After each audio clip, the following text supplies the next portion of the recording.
Hello everyone, देखिए अब question number 9.2 देखो एनसीईआरटी एक्सरसाइज के क्वेश्चंस हैं ये आपके रे ऑप्टिक्स के। देखो इसमें क्या कहता है अ 4.5 centimetre needle is placed 12 centimetre away from the convex mirror. अब कन्वेक्स मिरर कैसे बनता है आपको पता ही है, कन्वेक्स मिरर ऐसा बनता है, ठीक है, क्लियर है। कन्वेक्स मिरर ऐसा बनता है, कनकेव में ऐसा बना था, केव टाइप होता है ना इस साइड से, और ये कन्वेक्स ऐसा होता है, ठीक है। ये इसका प्रिंसिपल एक्सिस हो गया मान लो।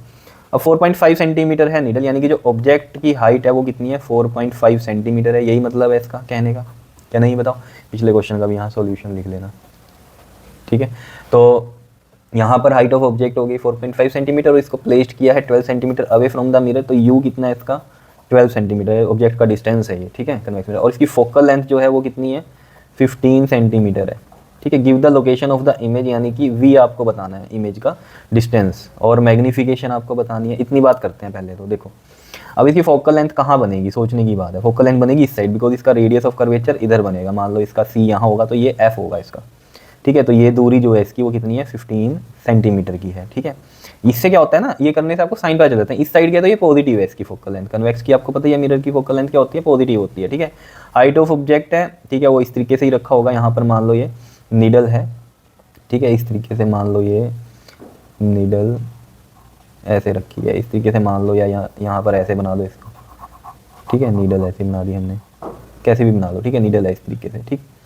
तो ये नीडल है इस तरीके की, और इसका जो डिस्टेंस है वो है 12 सेंटीमीटर। तो ये 12 सेंटीमीटर हो गया, ये इस साइड है, ठीक है, बोला था उसने 12 centimetre away from the mirror, because real side यही है ना, ऑब्जेक्ट यहीं रखेंगे हम, ठीक है ना। अभी के जो केसेस हैं उनमें तो यहीं रख रहे हैं। तो इस साइड है तो ये माइनस का हो गया ऑब्जेक्ट का डिस्टेंस। नाउ क्या क्या कह रहा है, give the location of the image, तो वी हमें निकालना है, ठीक है। अब देखो हमेशा याद रखना, वी जो होगा ना कन्वेक्स के केस में इधर ही बनता है, तो अगर इधर बनेगा तो ये कैसा है, वर्चुअल है। वर्चुअल में इधर क्या होगा, हमेशा पॉजिटिव ही आएगा, इस साइड बनेगा। और ये पोल और इस फोकस के बीच में ही बनता है, बस समझ रहे हो, जो इसकी इमेज बनती है, और छोटी होती है बहुत, ठीक है। तो इसीलिए आपने देखा होगा जो गाड़ियों के साइड मिरर्स होते हैं ना, उनमें कन्वेक्स होते हैं, तो बड़ी बड़ी चीज़ें भी वो छोटी छोटी दिखती हैं। इतना बड़ा ट्रक भी आपको शीशे में दिख रहा होता है ना, तो वो यही कहानी। चलो जी, मैग्नीफिकेशन भी निकल जाएगी हमारी, ठीक है, वी निकल गया तो मैग्नीफिकेशन भी निकल जाएगी -v/u से।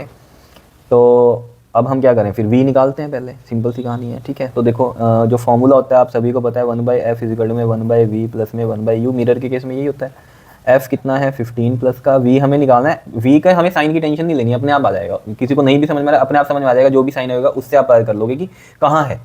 अगर प्लस आ रहा है तो इसी साइड बनेगा। इस साइड कौन सी इमेज बनती है, वर्चुअल बनती है ना, ऐसे आप लगा सकते हो दिमाग थोड़ा सा, ठीक है। नहीं तो जैसे आपको पता है m पॉजिटिव होगा तो वर्चुअल इमेज है, वर्चुअल एंड डायरेक्ट, और m नेगेटिव होता है तो कैसी है, रियल एंड इन्वर्टेड। लेकिन यहाँ से भी पता कर सकते हो अगर बेसिक क्लियर है हमारा, ठीक है। मैं थोड़ा सा अगर आपको बताऊँ ना, कन्वेक्स के लिए फॉर्मेशन डायग्राम अगर आपको याद हो क्लास 10th के, उसमें क्या बताता है, इन्फिनिटी से पोल के बीच में कहीं भी यहाँ पर हमारा क्या होगा, ऑब्जेक्ट होगा, तो उसकी जो इमेज बनेगी, ठीक है, वो कहाँ बनेगी हमारी, यहाँ पर इस पोल और इस फोकस के बीच में ही बनती रहेगी, ठीक है।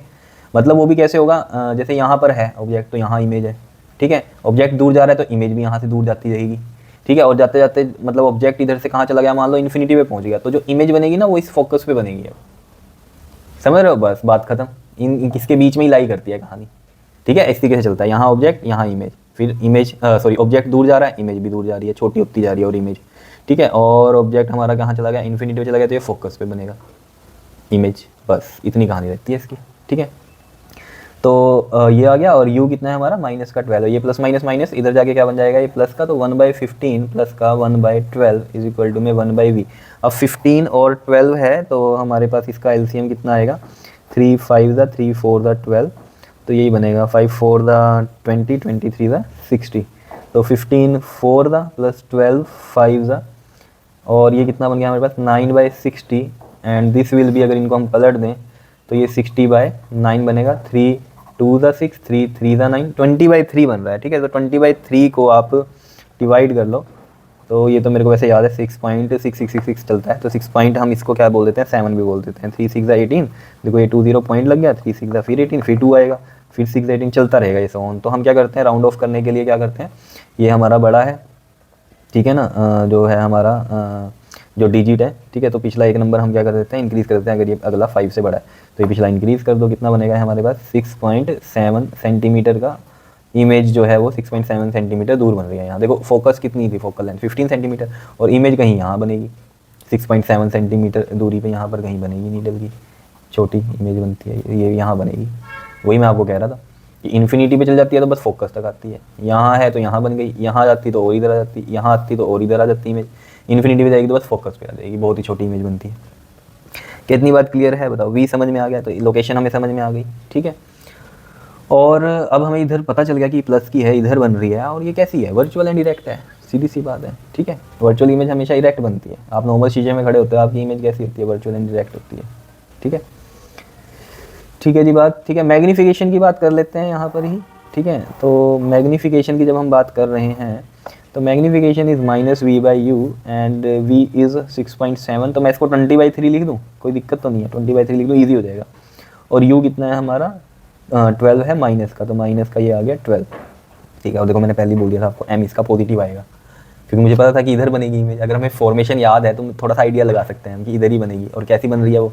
वर्चुअल एंड डायरेक्ट, और यहाँ से भी पता चल जाएगा हमें, ठीक है। माइनस से माइनस कट गया, 2 1 ज़ा, और ये 2 6 ज़ा, 2 3 ज़ा, 2 5 ज़ा, तो ये कितना बन रहा है हमारे पास? 5/9 प्लस का है, कितना है ये? 5/9 प्लस का है। अगर इसको हम करें थोड़ा सा डिवाइड तो 0 लगेगा तो पॉइंट लग गया, 9 5 ज़ा 45, 50, फिर ये आएगा। तो मैं बस इसको 0.5 लिख लेता हूँ, ठीक है। अगला नंबर क्योंकि 5 ही है तो एज इट इज़ रहने देते हैं इसको, 0.5 आ गया, ठीक है। और ये m आ गया हमारे पास, ठीक है जी, m आ गया इसका 0.5। यही पूछ रहा था हमसे, मैग्नीफिकेशन पूछ रहा था, ठीक है। यानी कि वो हाफ हो गई एक तरह से, ये आप समझ सकते हो। 0.5 का मतलब क्या है?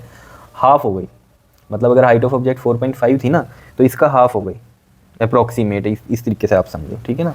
बिल्कुल एग्जैक्ट तो नहीं मैं कह पाऊँगा, लेकिन फिर भी, क्योंकि ये 0.5 प्रॉपर नहीं है, पूरा आगे 5 तक चल रहा था ये हमारा, है ना, चलता ही रहेगा, तो इस वजह से, ठीक है।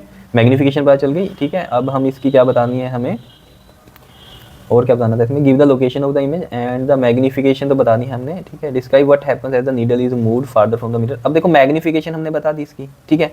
अगर आप इसमें इसकी नेचर बताना चाहते हो तो m क्या है हमारा? पॉजिटिव है, और जो इमेज है वो कैसी बनेगी इसमें? यानी कि वर्चुअल एंड इरेक्ट बनेगी, ठीक है। ये हम बता सकते हैं यहाँ से।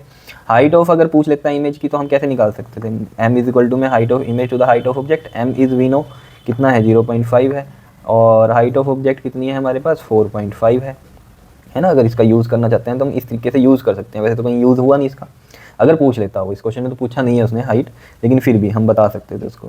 क्लियर है इतनी बात या नहीं बताओ? ठीक है, तो इस तरीके से हम इसको कर सकते थे। बताओ कोई दिक्कत इसमें तो? ठीक है, तो यहाँ से अगर मैं हाइट ऑफ इमेज निकालता तो वो बनती कितनी है हमारे पास? 0.5 का मैं 10 लगा दूँ नीचे, और ये 4.5 का भी मैं 10 लगा दूँ नीचे। तो 45 को 5 से करो, 5 5 ज़ा 25, 2 आया, 5 4 ज़ा 20 और 2 22, ठीक है। तो ये 225/100 आता, तो 2.25 बन जाता है। देखो एग्जैक्ट ही आ रही है हमारे पास, 4.5 का हाफ ही बन रही है। और मैंने आपको पहले ही बोल दिया था मैग्नीफिकेशन हाफ है इसकी, 0.5 मतलब है आधी है ना। ऑब्जेक्ट 4.5 है और इमेज कितनी बन रही है? 2.25। और ये आप समझ के चलो कि छोटी इमेज ही बनती है कन्वेक्स में तो, ठीक है ना। एग्जांपल जैसे मैंने आपको बताया, आपकी गाड़ियों में साइडों में लगा होता है, बाइक पे या कार में साइड मिरर नहीं होते, तो उनमें इतने बड़े बड़े ट्रक कैसे दिख रहे हैं? इतने बड़ा ट्रक है वो छोटा कैसे दिख रहा है? उसमें छोटा कर रहा है ना वो, उसको इमेज उसकी छोटी कर रहा है। क्लियर है इतनी बात? बताओ, ठीक है। तो ये चीज़ समझ में आई। अब उसके बाद जो वो आपको बात बोल रहा है ना यहाँ पर, ठीक है। और अब यहाँ पर मैंने ये बता दिया आपको। अब ये भी चीज़ बता सकते हो आप इसमें कि ये 1 से लेस है ना, जैसे m, तो इमेज क्या है? डिमिनिश्ड है, छोटी बनेगी। तो हम ये भी बात यहाँ लिख सकते हैं, ठीक है। तो हम यहाँ लिख सकते हैं m is less than 1, so image is diminished, ये हम बोल सकते हैं यहाँ, ठीक है। और जैसे पिछला केस था ना, इसमें हम बोल सकते थे m में ग्रेटर देन 1 है, तो इमेज कैसी है हमारी? एनलार्ज है, ठीक है। इस तरीके से बता सकते हैं देख के।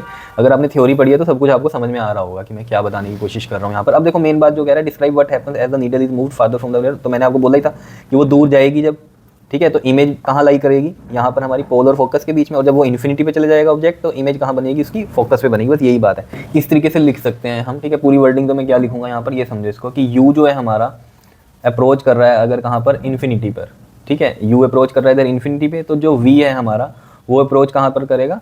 फोकस तक करेगा। और इमेज कैसी बन जाएगी वहाँ पर? इमेज इज डिमिनिश्ड, ठीक है।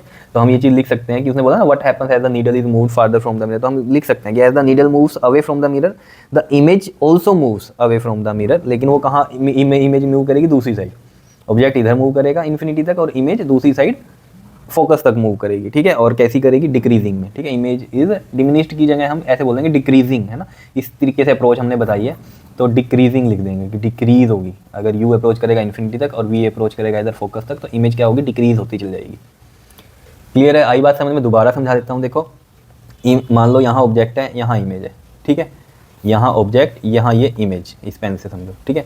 अब ये ऑब्जेक्ट दूर जा रहा है तो ये इमेज भी दूर जा रही है मिरर से, लेकिन दूसरी साइड, और ये इन्फिनिटी तक पहुँचा तो ये कहाँ आ जाएगा, एफ पे आ जाएगा, और इमेज बहुत छोटी बनेगी एफ पे।